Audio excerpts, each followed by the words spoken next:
اور اس چیز کا اقرار کیا ہے کہ ہمارا خداوند وہ زندہ خدا ہے جو مردوں کو زندہ کرنا چاہتا ہے، اور جو مردوں کو زندہ کرنا چاہتا ہے اس کے پاس اتنی طاقت ہے کہ وہ اپنے آپ کو بھی زندہ کرے، اور ہمارا زندہ خدا ہے. We worship a living God, a God who is alive. We worship a God who is there for us. We worship a God who has given his life for us. When death clinged on to us, جب موت نے ہمیں جکڑ لیا, he came in this world. He knew that human beings cannot be saved by their own works alone. اپنی قوت سے, اپنی طاقت سے, اپنے اچھے کاموں سے انسان اپنے آپ کو موت سے نہیں بچا سکتا. صرف ایک ہی وہ واحد ہستی ہے جو موت کے اوپر قادر ہے, اور وہ ہمارا یسوع مسیح ہے. اور اس نے آ کر نہ صرف ہمیں موت سے بچایا بلکہ اپنے لہو کے وسیلہ سے ہمارے ماتھوں پر, ہماری چوکھٹوں کے اوپر وہ مہر کر دی کہ جب موت کا فرشتہ گزرے اور وہ دیکھے کہ یہ لوگ مسیح کے لہو میں چھپے ہوئے ہیں تو وہ ہمیں کوئی نقصان نہ پہنچا سکے. جب ہم پرانے عہد نامے میں دیکھتے ہیں, جب ملک مصر سے موسیٰ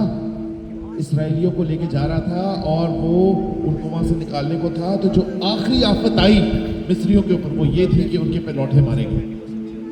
لیکن خدا نے حکم کیا اسرائیلیوں کو کہ تم اپنے لیے ایک برے کو قربان کرو اور اس کا خون لے کے تم اپنی چوکھٹوں کے اوپر لگا دو, اور جب وہ خون تم اپنی چوکھٹوں کے اوپر لگا دو گے تو تمہیں موت کا فرشتہ کوئی نقصان نہ پہنچا سکے گا. اور وہی خون بہانے کے لیے مسیح اس دنیا میں آیا, کیونکہ اور کوئی خون ایسا تھا نہیں جو اتنا پاک ہوتا کہ ہمیں موت کے ہاتھ سے بچا سکتا, لیکن صرف مسیح کے لہو نے ہمیں موت کے ہاتھ سے بچایا. اور آج بھی جب ہم اس لہو کو اپنی زندگیوں کے اوپر مانگتے ہیں, اپنی چوکھٹوں کے اوپر لگاتے ہیں, اپنے ماتھوں کے اوپر لگا لیتے ہیں, تو شیطان کہتا ہے کہ these are people called after Jesus Christ. I cannot touch them. وہ آپ کو چھو نہیں سکتا. عزیزو, ہم اپنی غلطیوں کی وجہ سے, اپنی خواہشات کی وجہ سے, اپنی جسمانی خواہشات کی وجہ سے اس لہو کے نیچے سے نکل جاتے ہیں کئی بار. لیکن آج بھی یسوع بلاتا ہے اور وہ کہتا ہے کہ میرا فضل ہی تمہارے لیے کافی ہے, میرا لہو ہی تمہارے لیے کافی ہے. اگر آج ہم اپنے آپ کو اس کے فضل کے انڈر کر دیں گے کہ کوئی ایسی چیز نہیں ہے جو آپ کو نقصان پہنچا سکے, کوئی ایسی مشکل نہیں ہے جو آپ کو مسیح کے پاس آنے سے روک سکے, کوئی ایسا طوفان نہیں ہے جو آپ کو اپنی جگہ سے ہلا سکے, کیونکہ جب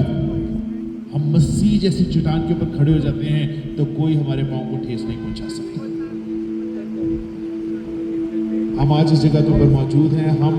خداوند کا نام نکوسیا کی, سائپرس کی فضاؤں میں جب لیتے ہیں تو ہم مسیح کے نام کا اقرار کرتے ہیں اور اس بات کو یاد کرتے ہیں کہ خداوند مسیح جس نے ہماری خاطر اپنی جان دی وہ آج بھی زندہ ہے اور ہمیں بچاتا ہے. عزیزو, یہ وہ ملک ہے جہاں پر پالوس نے آ کر خدا کی خدمت کی, پالوس نے آ کر خداوند کے نام کو پھیلایا. اور وہ پالوس وہ شخص تھا, جب وہ ساؤل کی صورت میں تھا تو وہ مسیحوں کو مارتا تھا, ان کو ہلاک کرتا تھا, لیکن جب مسیح کے فضل نے, اس کی گریس نے اس کو چھو لیا تو وہ ساؤل نہ رہا بلکہ پالوس بن گیا اور اپنی جان بھی مسیح کے لیے دینے کے لیے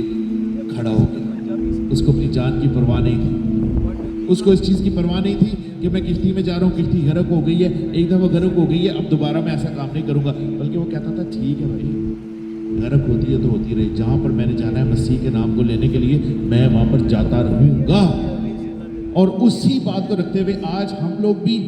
ایون تو کہ بہت سی فلائٹیں کینسل ہوئی ہیں, ملک پوری دنیا کے اندر جنگ کی صورتیں ہیں, جنگ کے حالات ہیں, لیکن جب خداوند نے یہ وقت ٹھان لیا ہے کہ ہم اس ملک میں آ کے اس کے نام کو اونچا کریں تو ہم اس کے نام کا اقرار کریں گے. چاہے جنگ ہو, چاہے طوفان ہو, چاہے مشکلیں ہوں, چاہے مصیبتیں ہوں, چاہے روپے پیسے کی کمی ہو, ہم خداوند کے نام کا اقرار کرنا نہیں چھوڑیں گے, ہم اس کے نام کو اونچا کرنا نہیں چھوڑیں گے. ہم آگے اپنی پرستش میں بڑھیں گے.